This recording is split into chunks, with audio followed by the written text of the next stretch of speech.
Everyone, welcome back to my new vlog. અને વાગી ગયા છે 11 ને આજ જવાનું છે મારે ગામમાં. તો ચાલો રેજો કન્ટિન્યુ વ્લોગમાં. ને આ છે કઈક મારું આઉટફિટ આજનું.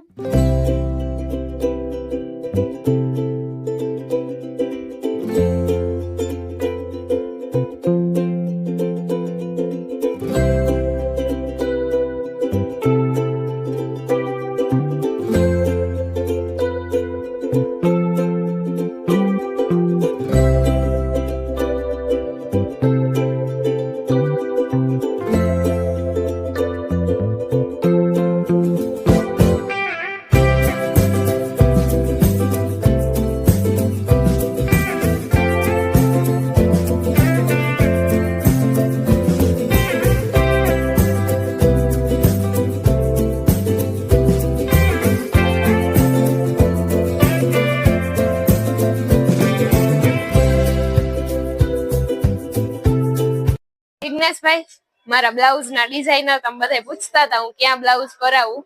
ઈ જિગ્નેશભાઈ પાસે હું કરાવું છું. ને એડ્રેસ દઈ દો જિગ્નેશભાઈ એનું. Meera shopping centre, first floor, Rohini tailor. તો અહીંયા આવી જજો. છે ને મારા જેવા બ્લાઉઝ કરાવવા હોય ને ઈ.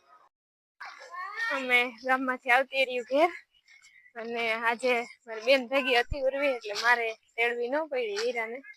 ના કરતા મારે આખે રસ્તે તેડવી પડે. એટલે નાની બેન હોય એટલે આ જલસા હે, આપડા છોકરાઓને હાચવે. નકર તો આખે રસ્તે મારે તેડવી પડે. તો હીરાબેન ને અમે ઘેર પહોંચી ગયા. પૂર્વી બેન તેડતા હતા એને, એટલે વાંધો નથી આવ્યો આજ મને. ચાલો રહેજો કન્ટિન્યુ વ્લોગમાં. મારો ભોદુડો હે ગંધારો, કે ઉર્વી આવી એટલે મારી પાસે આવતો હે નહીં. હા ગંધારો ચોકલો હે, ગંધારો. બાદુ દાદા નથી કેવું, ગંધારી છોકરું.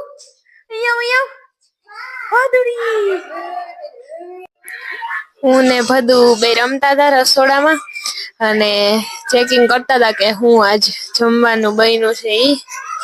અને દીપાબેન બનાવતા હતા રસોઈ અને હું ભદુ બધાને બાય બાય કરતા હતા રસોડામાં ઉભીને. આજ સવારનો આવ્યો નતો ભદુ મારી પાસે, હું ગામમાં ગઈ હતી એટલે ઘરે હતી નહીં. એટલે અમે બે રમતા હતા. ગંધાલું છોકલું રોજેમાં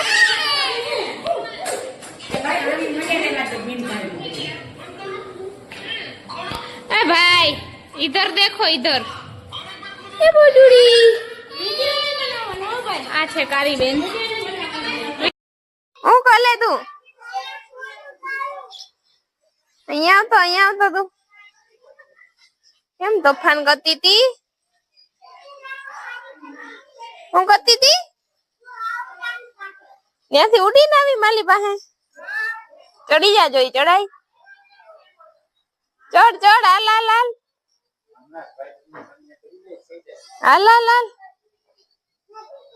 નથી ચડાતો ને તો આવતી રાહ. હેલો એવરીવન, વાગી ગયા છે સાંજના 5 અને આજે મારે કરવાનું છે મંદિરની સફાઈ. એટલે બધી મૂર્તિ ઉતારી લીધી અને હવે આ બાકી છે એ બધાને લઈ જવાના છે બહાર ભગવાનને. મૂર્તિ બધી ધોવાની છે અને આ ફોટો ફ્રેમ છે ને ઈ બધી પાછી ભીના કપડે લૂછી અને પાછી મૂકી દેવાની છે. આ છે હનુમાન બાપાની મસ્ત કાચવાળી ફ્રેમ ને આ લીધી હતી અમે સાળંગપુરથી. અને આ છે અમારો નટકટ કાનુડો જે મેં લીધા હતા દ્વારકાથી. આ એનું આસન ને બધું દ્વારકા ગયા તા ને ત્યાંથી લીધું. હા બધા છબી ને બધી મૂર્તિ ની બધી બહાર કાઢી નાખો. અને અમારે આવે છે હાઉસ હેલ્પ, પણ મંદિર હું કોઈને સાફ ન કરવા દઉં, હું જ કરું મારું મંદિર સાફ. તો રિયો કન્ટિન્યુ વ્લોગમાં. પેલા દિવાલમાં ને પીયુપીમાં ભીનું પોતું મારી દઉં અને બધા ખાના લોહી નાખું અને પછી મારી દઉં પૂરું પોતું. એટલે મસ્ત ક્લીન થઈ જાય આખી દિવાલ.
નહીં, માએ આમાં કેટલોક સામાન ભેગો કરીને રાખ્યો.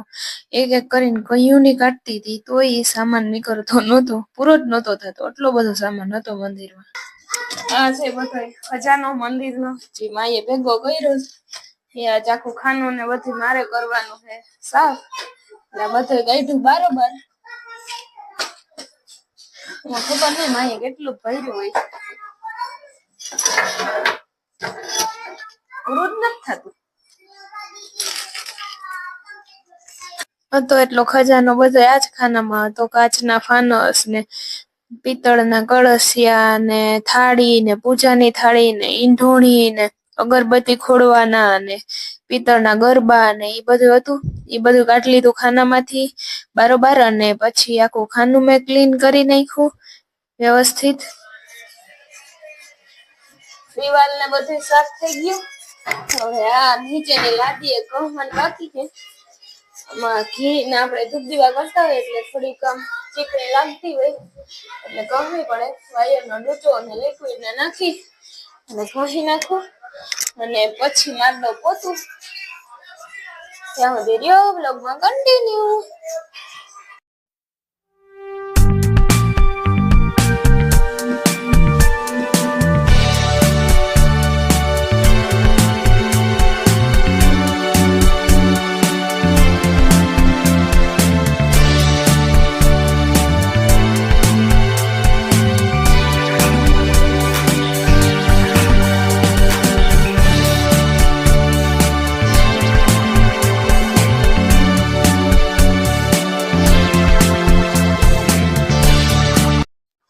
મંદિરમાં પોતું મારી દીધું અને એ આખું સાફ થઈ ગયું. મૂર્તિ માં અહીંયા ધોઈ નાખી અને મારે હવે આ છબી ને એ બધું થોડુંક બાકી છે એ સાફ કરી નાખું.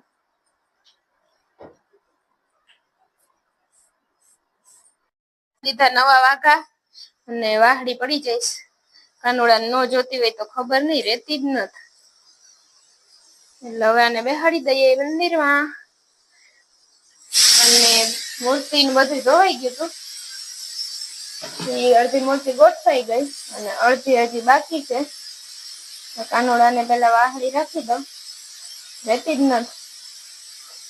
પડી જઈશ, ઘડીએ પડી જાય. બસ રહી ગયા. વળી પડી ગઈ. ક્યાં કાના ભાઈ ક્યાં રેડી? હાલો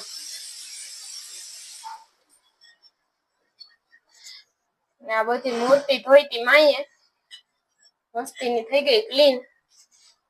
આની વાહડી ક્યાં ગઈ કાનુડાની? લાવો લાવો. પછી રાધા કૃષ્ણની મૂર્તિ ગોઠવી દીધી, એમાં પાછી વાહડી નાખી દીધી ધોવામાં લીધી હતી માઈએ એટલે. અને બીજા બધા હજી થોડોક સામાન બારોબાર પડ્યો હતો.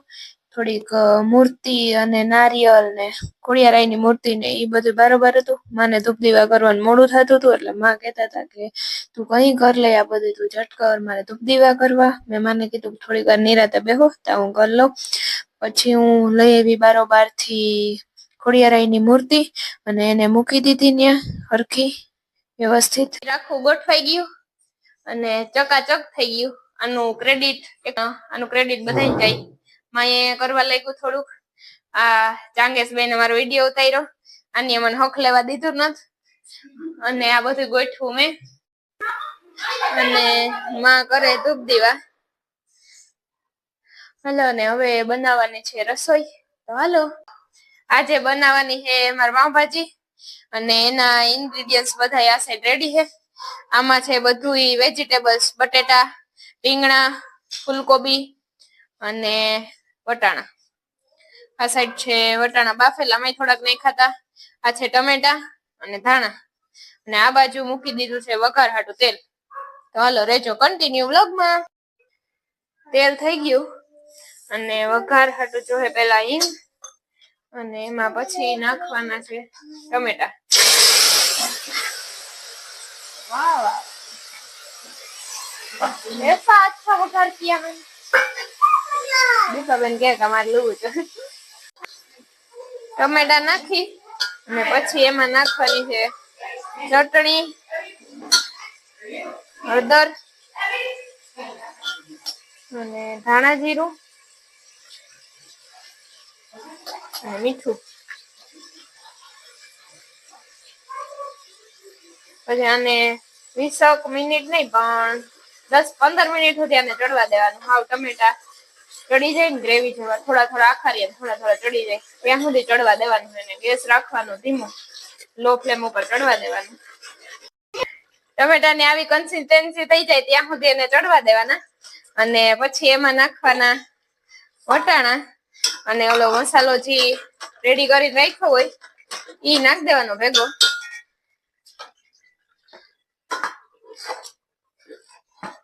ને પછી મિક્સ કરી નાખવાનું. આ બધું ગ્રેવી ને બધું ભળી ન જાય ટમેટા ત્યાં સુધી.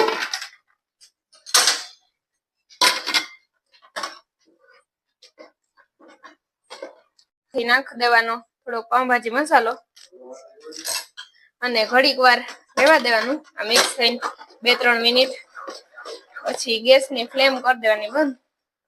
2-3 મિનિટ સુધી રહેવા દેવાનું હરખો મસાલો મિક્સ થઈ જાય ત્યાં સુધી. બસ થઈ ગઈ રેડી પાઉંભાજી. અને એમાં નાખ દેવાના ઉપરથી ધાણા ગાર્નિશિંગ હાટું. હાલો રેડી. ઉપરથી નાખ દેવાનું થોડુંક બટર એટલે ટેસ્ટ થોડો ખારો આવે. આજના વ્લોગનો એન્ડ અહીંયા જ કરી નાખીએ. હજી મારી ચેનલને લાઈક, શેર અને સબસ્ક્રાઇબ ન કરી હોય તો કરી દેજો. અને કાલ મળીએ એક નવા વ્લોગ આરે. ત્યાં સુધી ટાટા બાય બાય.